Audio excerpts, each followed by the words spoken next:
நம்ம ஏற்கனவே ட்ரேஸ் பண்ண அந்த ஃபைலை வந்து நான் இப்போ அதை இங்கே ட்ராக் பண்ணி எடுத்துகிட்டு வர போகிறேன்.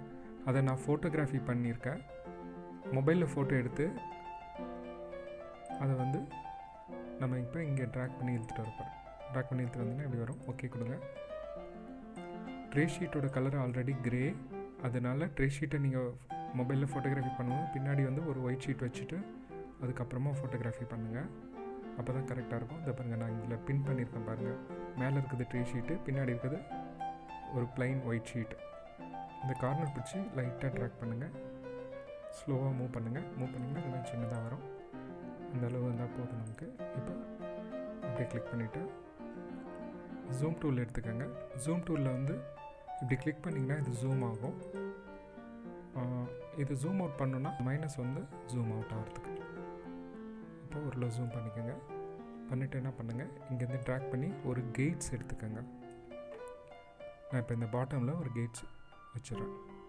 எதுக்குன்னா இது தாண்டி மூவ் ஆகக்கூடாது, நம்ம ஒர்க் எதுவும் அதை தாண்டி போகக்கூடாதுன்றதுக்காக கெய்ட்ஸ் வைக்கிறேன். ஓகே, அதுக்கப்புறம் நம்ம யூஸ் பண்ணுற டூல் வந்து draw busier curves and straight lines. இந்த டூல் தான் நம்ம யூஸ் பண்ண போகிறோம். அதை கிளிக் பண்ணிக்கோங்க. இப்போ நம்ம ஸ்டார்ட் பண்ணலாம்.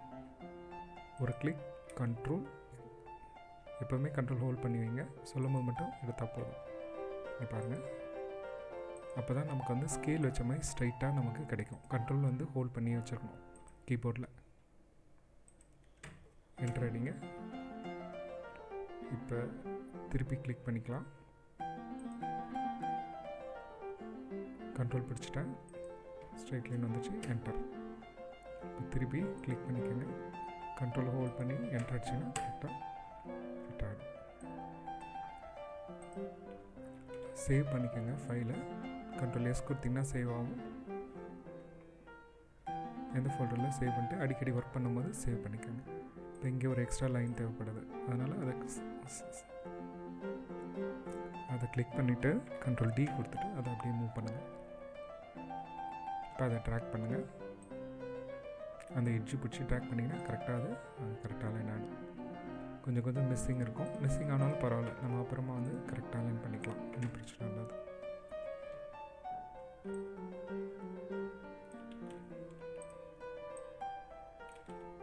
சரி, ஒருவேளை ஈவனாக இந்த மாதிரி அலைன் ஆகணும்னா திருப்பி வந்து ஒரு கெய்ட்ஸ் எடுத்துக்கோங்க. இங்கே கரெக்டாக அப்ளை பண்ணுங்கள். இங்கே வச்சுட்டு இங்கே கண்ட்ரோல் பிடிச்சிட்டு அப்படியே மூவ் பண்ணிங்கனாலே அந்த கெய்டில் வந்து அது கரெக்டாக லைன் ஆகும்.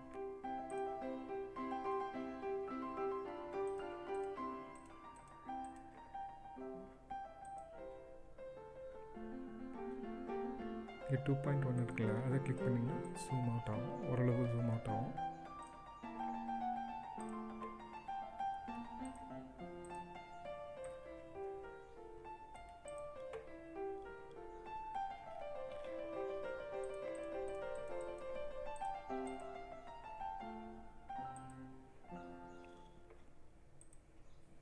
இது கொடுத்தீங்கன்னா ஃபிட் ஆன் ஸ்க்ரீன் வந்துடும். இந்த மாதிரி கிளிக் பண்ணிக்கோங்க. ஷிஃப்ட்டு பிடிச்சி கரெக்டாக கிளிக் பண்ணிக்கோங்க.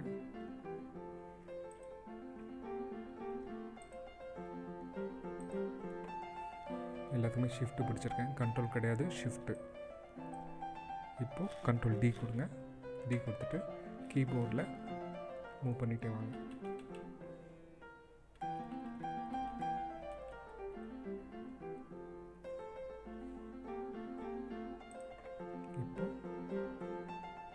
அதுக்கு முன்னாடி இன்னொரு கெய்ட்ஸ் வேணும்னாலும் இங்கேருந்து ட்ராக் பண்ணி இங்கே எடுத்துக்கோங்க. கரெக்டாக இங்கே கிளிக் பண்ணிவிட்டு கண்ட்ரோல் பிடிச்சிட்டு அப்படியே ட்ராக் பண்ணுங்கள்.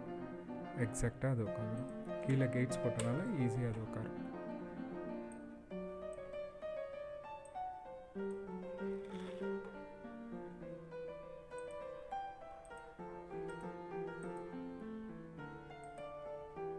கண்ட்ரோல் பிடிச்சனால அந்த ஸ்ட்ரைட் லைன் வந்து நமக்கு ஈவனாக கிடைக்கும்.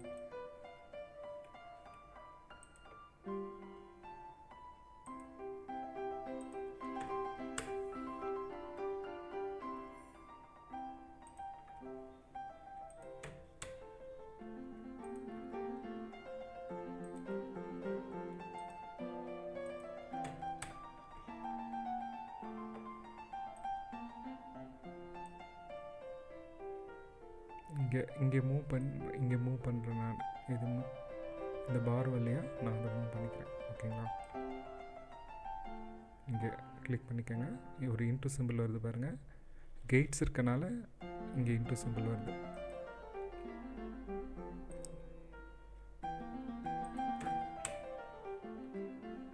கேட் இருக்கனால சின்ன லைன் இதே அளவில் வேணுன்றனால Ctrl D கொடுத்து எக்ஸ்ட்ரா காப்பி. இப்போ கீபோர்டில் ரைட் ஆயிரும்.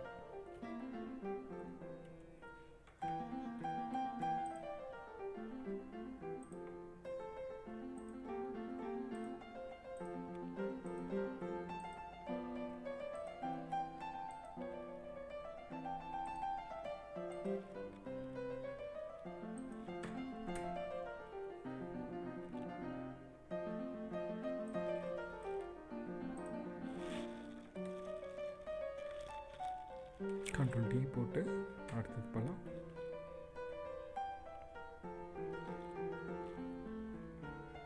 இப்போது இந்த லேயரை மூவ் பண்ணிட்டோம். பேக்கில் இருக்கிற லேயரும் மூவ் பண்ணோம், ஏன்னா நமக்கு ஸ்பேஸ் வேணும். அதனால் இதை செலக்ட் பண்ணிவிட்டு பேக்கில் இருக்க லேயரை செலக்ட் பண்ணிட்டேன், அந்த இமேஜ் லேயரை. இப்போது கீபோர்டு வழியாக லைட்டாக மூவ் பண்ணிகிட்டே வாங்க. மவுஸில் மூவ் பண்ணாதீங்க, கீபோர்டில் மூவ் பண்ணுங்கள். ஏன்னா நமக்கு அந்த அலைன்மெண்ட்லாம் மாறும், அதுக்காக தான்.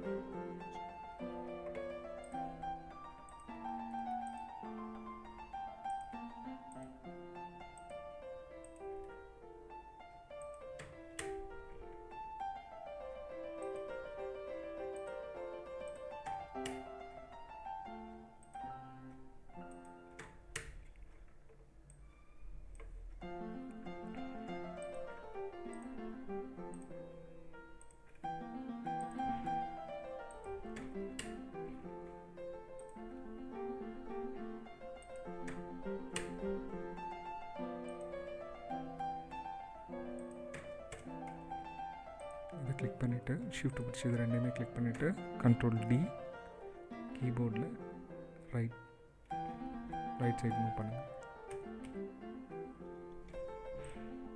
இப்போ இங்கே செலக்ட் பண்ணிவிட்டு இந்த ரெண்டாவது டூல் இருக்குல்ல, இது வந்து எடிட் பாத் பை நோட்ஸ். இதை கிளிக் பண்ணிவிட்டு இதை செலக்ட் பண்ணிவிட்டு இங்கே டெலிட் கொடுத்தீங்கன்னா ஆட்டோமேட்டிக்காக அப்படி போயிடும். இதுவும் எக்ஸாக்டாக வேணுன்றனால இதை கிளிக் பண்ணி கண்ட்ரோல் பிடிச்சி இந்த ரெட் கலர் சிம்பிள் வரும், நல்லா கவனிச்சிங்கன்னா தெரியும். இந்த ரெட் கலர் சிம்பிள் வந்தோடனே கண்ட்ரோல் பிடிச்சிட்டு லைட்டாக மூவ் பண்ணிங்கன்னா கரெக்டாக எக்ஸாக்டாக அந்த கேட்ஸோட கரெக்டாக போயிட்டு ஸ்னாப் ஆகும்.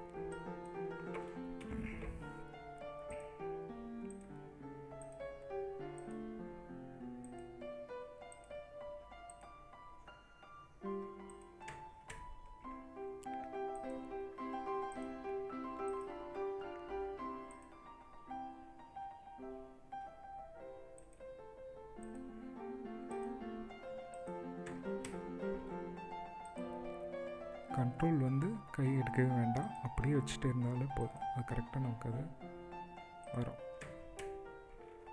இந்த மாதிரி கட் பண்ணுறேன்ல, இந்த மாதிரி டைமுக்கும் கண்ட்ரோல் வேணுமா அப்படின்னா கண்டிப்பாக அந்த டைமும் கண்ட்ரோல் படிச்சுக்கலாம், ஒன்றும் பிரச்சனை இல்லை.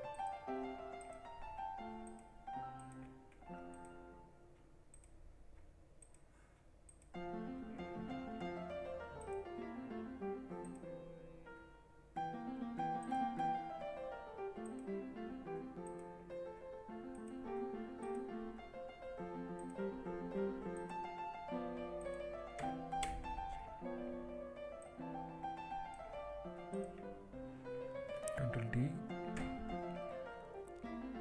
ரைட் ஆரோ, கீபோர்டில் ரைட் ஆரோ. இப்போ இந்த இதை வந்து டெலிட் பண்ணிட்டே வாங்க. செலக்ட் பண்ணிங்கன்னா இந்த ரெட் கலரில் வரும்.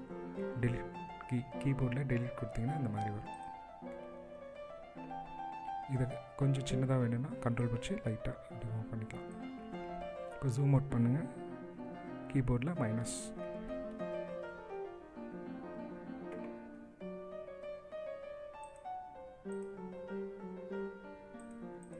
அதுக்கு முன்னாடி இந்த லெட்டர்ஸும் அதுவும் சிமிலராக இருக்குது, அதனால் எந்த லெட்டர் சிமிலராக இருக்கோ அதுலேருந்து எடுத்துக்கலாம்.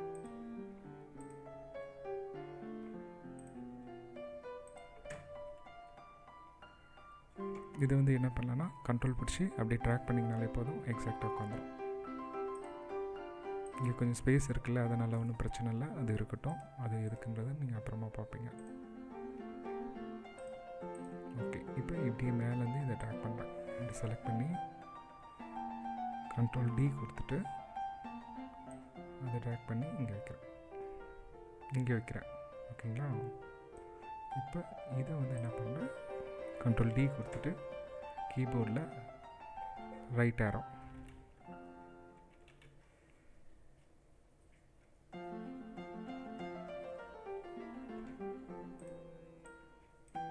அப்படின்ற லெட்டர். நான் ஏற்கனவே சொன்னேன் 2 ஸ்டைலில் எழுதலாம் அப்படின்னு. எக்ஸாம்பிள் இந்த ஊலாம் வச்சு சொல்லியிருக்கேன், அதுவும் நம்ம பார்ப்போம்.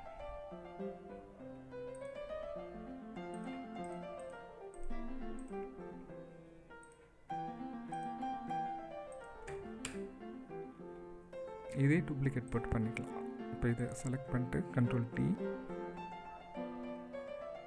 இதை மவுஸ்லேயே மூவ் பண்ணலாம். இன்னொரு கண்ட்ரோல் டி கொடுத்துட்டு இதையும் ட்ராக் பண்ணிக்கலாம். இதை வந்து கீபோர்டில் மூவ் பண்ணுங்கள், ஏன்னா அதில் வந்து நம்ம கரெக்டாக எக்ஸாக்டாக கிடைக்காது. அந்த ஒரு பர்பஸ்க்காக இப்படி பண்ணுறோம். ஓகே, இதை கொஞ்சம் நமக்கு அட்ஜஸ்ட் பண்ணுறது எப்படின்றத பார்க்கலாம். இப்போ இங்கே கிளிக் பண்ணிவிட்டு நோட்ஸ் சொல்லுவாங்க, இந்த டாட்டாக இருக்கும் சைடில். அந்த நோட்ஸை வந்து இப்படி கிளிக் பண்ணிவிட்டு இதை இப்படியே ட்ராக் பண்ணிங்கன்னா இப்படி செலக்ட் ஆகும். இதை வந்து என்ன பண்ணலான்னா கண்ட்ரோல் பிடிச்சி அப்படியே ட்ராக் பண்ணிங்கன்னா அது போதும், எக்ஸாக்டாக அந்த கோடில் ஸ்னாப் ஆகிடும். இப்போ இங்கே இந்த நோட்ஸ் பார்க்கலாம். இது ரெண்டையும் ட்ராக் பண்ணிவிட்டு 2 நோட்ஸை மட்டும், எல்லாமே இல்லை, நோட்ஸை மட்டும் இப்போ கண்ட்ரோல் பிடிச்சி இப்படி ட்ராக் பண்ணிங்கன்னா போதும். அதே மாதிரி தான் இங்கேயும், அதே மாதிரி தான் இங்கேயும். கண்டிப்பாக இதுக்கு கெய்ட்ஸ் வேணும், கெய்ட்ஸை வச்சு தான் நீங்கள் அதை பண்ணணும். இது கூட கண்ட்ரோல் பிடிச்சிட்டு, இது கூட பார்த்தீங்கன்னா கண்ட்ரோல் பிடிச்சிட்டு லைட்டாக மூவ் பண்ணிக்கலாம்.